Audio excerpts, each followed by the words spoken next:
You may have seen on Joe Rogan a couple of weeks ago talking about something called the food compass. It was a pretty alarming thing that led us to believe that eating Lucky Charms would actually be more beneficial than eating not just steak, but a myriad of other foods that for decades we've thought to be quite healthy. I've got Alan Aragon here, who is a master in the world of nutrition, and we just want to dive into this whole food compass thing a little bit more. Can you explain what you saw, and we'll kind of go there. So a company called Good Ranchers, they put up a post with a title to the effect of Lucky Charms or the new food pyramid says that Lucky Charms are healthier than steak, or something to that effect. And indeed, they referenced a review on this nutrient profiling system called the Food Compass, put out by Tufts University. They referenced a review by Ortenzi and colleagues, and it's really Ty Beal who is the go-to guy for that paper, but it just ranked foods on the basis of healthfulness, and there are some really unjustifiable rankings within that food chart, and it just caused an extreme uproar, and it evoked the food guide pyramid from the 1990s and the controversy surrounding that. And then what happened as a result of Joe sharing that was the evidence-based community coming in and saying, well, this food compass was not meant to compare foods across the food groups. It was only meant to compare foods within the food groups. And then a lot of people jumped on that idea and then just started parroting that idea. And it kind of makes more sense if you were to judge foods within the groups, like certain things might be more nutritious than others or whatever, and you're certainly not supposed to put Lucky Charms up against, let's say, skinless chicken breast or something. So were they, just to clarify, so you put that into very simple human terms. Is that basically meaning they were comparing Lucky Charms to other cereals, or like with other carbohydrates, or like they literally had sugared cereals up above, for example, skinless chicken breast? Well, I mean, I saw that, but when they're comparing them only within their respective groups, or not even, like, if you look beyond, like, how did they compare? How did they come to that conclusion? Were they looking at, like, okay, well, Lucky Charms are probably fortified with a bunch of vitamins, so is that how they categorize, saying like, well, Lucky Charms have more vitamins than chicken breast? Right. So I popped a link down below for my favorite macadamia nuts from a company called House of Macadamias. Seriously the best. Okay, their onion flavor is unbelievable, but they also have macadamia nut bars that the first ingredient is literally macadamia nuts. So you're talking a bar that is predominantly macadamia nuts, and it tastes like a candy bar. It's sweetened with, it doesn't have any sugar in it at all, so you're not gonna have this crazy insulin spike, and you can get good, healthy calories in, keep your calories where they need to be, while maintaining insulin sensitivity potentially. Okay, so I popped a link down below that'll save you 20% off whatever you want from House of Macadamia, whether it's straight up macadamia nuts, whether it's the macadamia nut bars, whether it's their revolutionary new macadamia nut oil. Okay, if you're trying to get healthy fats in, I stand behind avocados and macadamia nuts. So that link down below for 20% off through House of Macadamia. This is where the whole problem is. I mean, Tufts University, their goal was to come up with a food profiling system that they could use a single algorithm to judge any food that you run through this battery of attributes, this battery of parameters. So all foods that contain saturated fat automatically marked down, regardless of how processed or unprocessed. But any food that contains cholesterol automatically marked down. So all animal source foods automatically just get this low score, regardless of their nutritive value or their contribution to health. And it was just a mess. It's an absolute wreck. I mean, there's fruit juices that score higher than whole fruits. You know, there's dried fruits that score higher than fresh whole fruit. The whole thing's a wreck. The whole thing's a mess. And there is research showing that it's validated against other nutrient profiling systems that improve public health. But what it does, it is compared to the standard American diet, which is all the way crap, all the way through, using the food compass would actually improve health compared to the standard Western diet, which is, I mean, that's pretty easy to do, right? So there's many different ways to achieve better health than the standard American diet. But the big thing that happened with the food compass is when everybody came in and said, nah, it judges foods within the food groups and not across, and that is just plain old false. That's straight up false. That's false per what the researchers of the food compass explicitly said within the paper. It's false because of the fact that there's a single algorithm that all foods are run through to come up with this final score. And what's really interesting about the food compass thing is that the press material that came out after the fact is trying to do damage control about the food compass and saying that, it wasn't necessarily meant to judge, foods in this way and that way. Oh, but no, it is. I mean, even in your press graphic that they put out, people accused Ty Beale and Ortenzi and his colleagues of cherry picking the foods on their chart that showed these really wacky rankings. Okay, well, look at Tufts here. They've got non-fat coffee drinks above Whole Foods. And so people are, a bunch of different foods that are just nonsensically ranked. And so if Tufts can't even get their stuff together and put out a non-confusing graphic, then how on earth is the layperson supposed to navigate this stuff?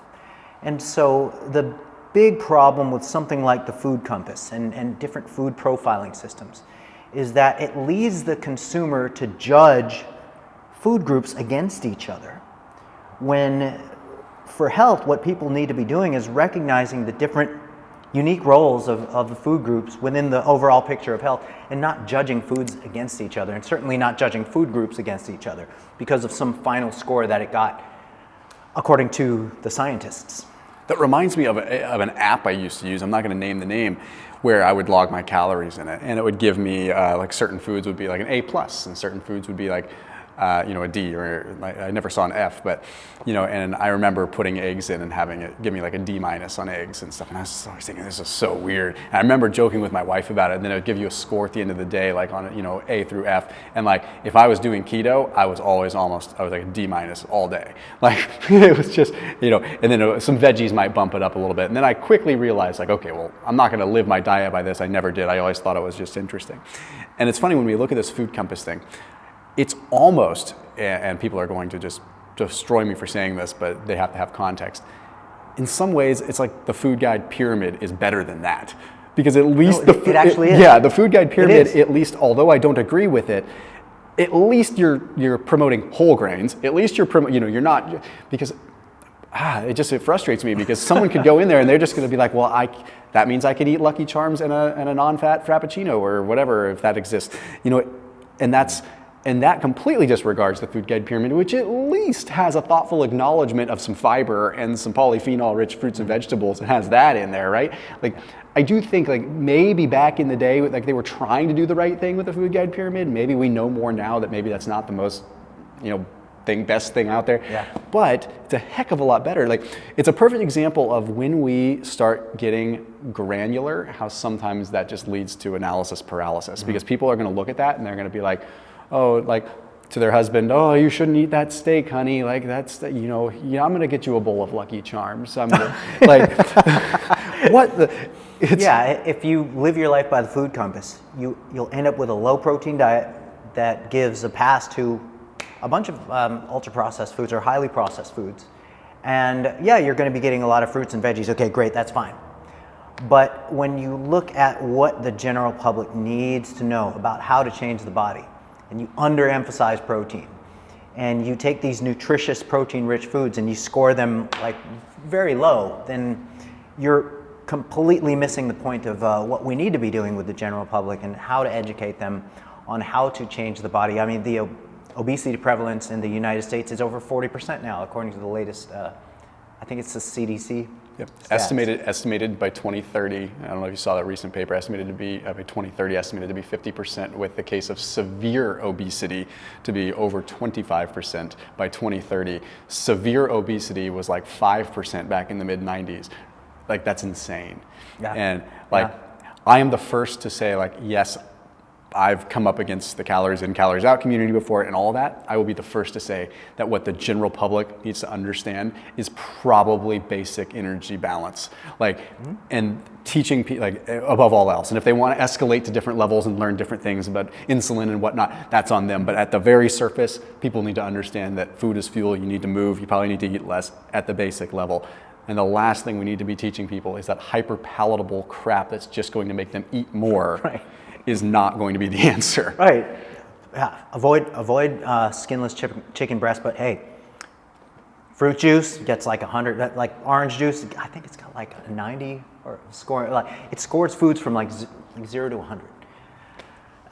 Yeah. It just that stuff just really and truly bugs me. Just coming up in the dietetics and nutrition curriculum, we're just kind of ingrained in our heads that okay, the food groups exist because they offer unique nutrition, compared to each other group. And so, getting a range of this stuff allows for a broader spectrum of essential nutrition and just beneficial nutrition.